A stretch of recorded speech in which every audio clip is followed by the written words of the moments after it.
नमस्कार दोस्तों, आपका स्वागत है मेरे इलेक्ट्रिकल ट्यूटोरियल चैनल पे। यहाँ पर हम लोगों ने इलेक्ट्रिकल इंजीनियरिंग के नेटवर्क एनालिसिस पे नेटवर्क फंक्शन या सिंथेसिस ऑफ पैसिव नेटवर्क पे एक न्यूमेरिकल प्रॉब्लम को लिया है, जो कि इस प्रकार से है। Find the Cauer first form of RC network Z of S is equal to numerator पर s+3 इंटू s+6 और डिनोमिनेटर पर s+1 इंटू s+5। तो हम लोगों को इस न्यूमेरिकल प्रॉब्लम पे दिए हुए impedance function z of s का यूज़ करके कावर फर्स्ट फॉर्म के आरसी नेटवर्क का रियलाइजेशन या सिंथेसिस करना होगा। तो आइए आगे देखते हैं कि हम लोग इस न्यूमेरिकल प्रॉब्लम को किस प्रकार से सॉल्व कर पाएंगे। इस न्यूमेरिकल प्रॉब्लम को सॉल्व करने से पहले आप लोग मेरे प्लेलिस्ट पर जाएं, सिंथेसिस ऑफ पैसिव नेटवर्क। उस पर मैंने कावर फर्स्ट फॉर्म के कॉन्सेप्ट को अच्छे से समझाया हुआ है। तो पहले आप लोग उस वीडियो को शुरू से लेकर अंत तक देखें, उसके बाद आप लोग इस न्यूमेरिकल प्रॉब्लम को सॉल्व करेंगे या समझेंगे। तो यह न्यूमेरिकल प्रॉब्लम आप लोगों को बहुत ही आसानी से सॉल्व हो जाएगा। तो अब हम लोग इस न्यूमेरिकल प्रॉब्लम पे कावर फर्स्ट फॉर्म से आरसी नेटवर्क को रियलाइज करने के लिए दिए हुए impedance function Z of S को सिंप्लीफाई करके लिखना होगा। तो यहाँ पर हम लोग लिख पाएंगे Z of S is equal to numerator पर कितना लिखेंगे, S square plus 9s plus 18 और डिनोमिनेटर पर हम लोग लिख पाएंगे S square plus 6s plus 5।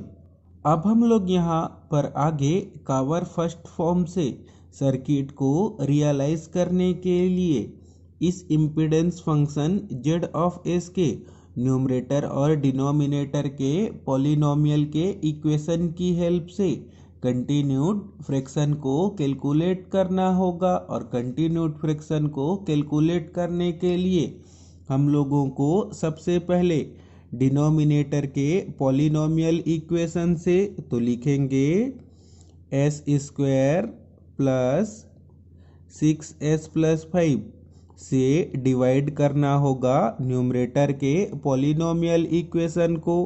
तो लिखेंगे S square plus 9s plus 18। अब हम लोग यहाँ पर आगे कंटिन्यूड फ्रैक्शन के पहले कोफिशिएंट को कैलकुलेट करेंगे और पहले कोफिशिएंट को कैलकुलेट करने के लिए इस एस स्क्वायर पर डिवाइड करना होगा इस एस स्क्वायर को। तो हम लोगों को पहला कोफिशिएंट क्या मिलेगा, 1 मिलेगा। और जब हम लोग इस 1 का मल्टीप्लाई करेंगे S square plus 6s plus 5 के साथ, तो हम लोगों को कितना मिलेगा, S square plus 6s plus 5। अब हम लोग यहाँ पर आगे माइनस करके सॉल्व करके लिखेंगे। तो माइनस करने के लिए हम लोगों को यहाँ पर साइन को चेंज करना होगा। तो यहाँ पर प्लस एस स्क्वायर और माइनस एस स्क्वायर क्या हो जाएगा, कैंसल। और जब 9s से 6s को माइनस करेंगे तो हम लोगों को यहाँ पर कितना मिलेगा, 3s। और 18 से फिर 5 को माइनस करेंगे तो हम लोगों को यहाँ पर कितना मिलेगा, 13। अब हम लोग यहाँ पर आगे कंटिन्यूड फ्रैक्शन पर इन्वर्स डिवाइड को करेंगे।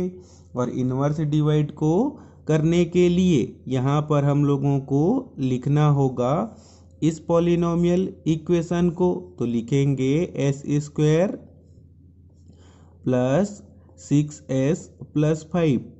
अब हम लोग यहाँ पर अगले कंटिन्यूड फ्रैक्शन के कोफिशिएंट को कैलकुलेट करेंगे। तो उसके लिए अब हम लोगों को इस एस स्क्वायर पर डिवाइड करना होगा 3s को। तो हम लोगों को अगला कोफिशिएंट कितना मिलेगा, s/3। और जब हम लोग इस s/3 का 3s प्लस 13 के साथ मल्टीप्लाई करेंगे तो कितना मिलेगा, लिखेंगे S square plus 13s by 5। अब हम लोग यहाँ पर आगे माइनस करके सॉल्व कर लेंगे, और माइनस करेंगे तो हम लोगों को यहाँ पर साइन को चेंज करना होगा। तो यहाँ पर प्लस एस स्क्वायर और माइनस एस स्क्वायर क्या हो जाएगा, कैंसल। और जब हम लोग 6s से 13s बाई 5 को माइनस करेंगे तो हम लोगों को कितना मिलेगा, 5/3 इंटू एस, और इस 5 को एज इट इज लिख लेंगे। अब हम लोग यहाँ पर आगे कंटिन्यूड फ्रैक्शन पर फिर से इनवर्स डिवाइड करेंगे, और इनवर्स डिवाइड करने के लिए हम लोगों को यहाँ पर लिखना होगा किसको, 3s प्लस 13 को। अब हम लोग यहाँ पर आगे अगले कंटिन्यूड फ्रैक्शन के कोफिशिएंट को कैलकुलेट करेंगे। तो उसके लिए अब हम लोगों को इस 3s पर डिवाइड करना होगा 5s बाई 3 को। तो हम लोगों को अगला कोफिशिएंट कितना मिलेगा, 9/5। और जब हम लोग इस 9/5 का मल्टीप्लाई करेंगे 5s बाई 3 प्लस 5 के साथ, तो हम लोगों को यहाँ पर कितना मिलेगा, 3s प्लस 9। अब हम लोग आगे माइनस करके सॉल्व कर लेंगे। तो माइनस करेंगे तो साइन को चेंज करना होगा। तो प्लस 3s और माइनस 3s क्या हो जाएगा, कैंसल। और 13 से 9 को माइनस करेंगे तो हम लोगों को यहाँ पर कितना मिलेगा, 4। अब हम लोग यहाँ पर आगे फिर से कंटिन्यूड फ्रैक्शन पर इनवर्स डिवाइड करेंगे। तो उसके लिए अब हम लोगों को यहाँ पर लिखना होगा किसको, इस वाले टर्म को। तो लिखेंगे 5s बाई 3 प्लस 5। अब हम लोग यहाँ पर आगे फिर से कंटिन्यूड फ्रैक्शन के अगले कोफिशिएंट को कैलकुलेट करेंगे। तो उसके लिए अब हम लोगों को यहाँ पर आगे 5s बाई 3 पर डिवाइड करना होगा 4 का। तो अगला कोफिशिएंट हम लोगों को कितना मिलेगा, 5s बाई 12। और जब हम लोग इस 5s बाई 12 का 4 के साथ मल्टीप्लाई करेंगे तो कितना हो जाएगा, 5s बाई 3। अब हम लोग यहाँ पर आगे माइनस करके सॉल्व कर लेंगे। तो माइनस करने के लिए साइन को चेंज करना होगा। तो प्लस 5s बाई 3 और माइनस 5s बाई 3 क्या हो जाएगा, कैंसल। और हम लोगों को यहाँ पर कितना मिलेगा, इस 5 को एज इट इज लिखना होगा। अब हम लोगों को यहाँ पर आगे फिर से कंटिन्यूड फ्रैक्शन पे इनवर्स डिवाइड करना होगा। तो यहाँ पर हम लोगों को लिखना होगा इस 4 को। तो अब हम लोग यहाँ पर आगे कंटिन्यूड फ्रैक्शन के अगले कोफिशिएंट को कैलकुलेट करेंगे। तो उसके लिए अब हम लोगों को इस 4 पर डिवाइड करना होगा 5 का। तो हम लोगों को यहाँ पर कितना मिलेगा, 4/5। अब हम लोग यहाँ पर आगे 4/5 का 5 के साथ मल्टीप्लाई करेंगे तो हम लोगों को कितना मिलेगा, 4। अब हम लोग यहाँ पर आगे माइनस करके सॉल्व कर लेंगे। तो +4 और -4 क्या हो जाएगा, कैंसल। अब हम लोग यहाँ पर आगे कंटिन्यूड फ्रैक्शन के कोफिशिएंट की हेल्प से कावर फर्स्ट फॉर्म के आरसी नेटवर्क पर ड्रॉ होने वाले सर्किट एलिमेंट के वैल्यू को कैलकुलेट करेंगे। तो जैसा कि हम लोगों को न्यूमेरिकल प्रॉब्लम पर क्या दिया है, impedance function z of s, जिस कारण से अब हम लोग इस कंटिन्यूड फ्रैक्शन के पहले कोफिशिएंट को कंपेयर करेंगे इम्पीडेंस फॉर्म के सर्किट एलिमेंट के लाप्लास ट्रांसफॉर्म से। तो यहाँ पर हम लोग लिखेंगे z1 ऑफ s। अब हम लोग यहाँ पर आगे कंटिन्यूड फ्रैक्शन के सेकंड कोफिशिएंट को कंपेयर करेंगे एडमिटेंस फॉर्म के सर्किट एलिमेंट के लाप्लास ट्रांसफॉर्मेशन से। तो यहाँ पर हम लोग लिखेंगे y2 ऑफ एस। अब हम लोग यहाँ पर ठीक इसी प्रकार से अगले कंटिन्यूड फ्रिक्शन के कोफिशिएंट को कंपेयर करेंगे इम्पीडेंस फॉर्म के सर्किट एलिमेंट के लाप्लास ट्रांसफॉर्मेशन से। तो यहाँ पर हम लोग लिखेंगे Z3 ऑफ S और हम लोगों को अगले कंटिन्यूड फ्रिक्शन के कोफिशिएंट को कंपेयर करना होगा एडमिटेंस फॉर्म के लाप्लास ट्रांसफॉर्म के सर्किट एलिमेंट से। तो यहाँ पर हम लोग लिखेंगे Y4 ऑफ S। अब हम लोग यहाँ पर आगे लास्ट कंटिन्यूड फ्रिक्शन के कोफिशिएंट को कंपेयर करेंगे इम्पीडेंस फॉर्म के सर्किट एलिमेंट के लाप्लास ट्रांसफॉर्मेशन से। तो यहाँ पर हम लोग लिखेंगे Z5 ऑफ S। अब हम लोग यहाँ पर आगे देखेंगे कि इस कंटिन्यूड फ्रिक्शन के पहले कोफिशिएंट पर ना तो S का मल्टीप्लाई है और ना तो S का डिवाइड है। तो हम लोग इम्पीडेंस फॉर्म के सर्किट एलिमेंट के कौन से टर्म से कंपेयर कर पाएंगे। तो यहाँ पर हम लोगों को पहले कंटिन्यूड फ्रिक्शन के कोफिशिएंट को कंपेयर करना होगा रेजिस्टेंस। तो यहाँ पर हम लोग लिखेंगे रेजिस्टेंस R1।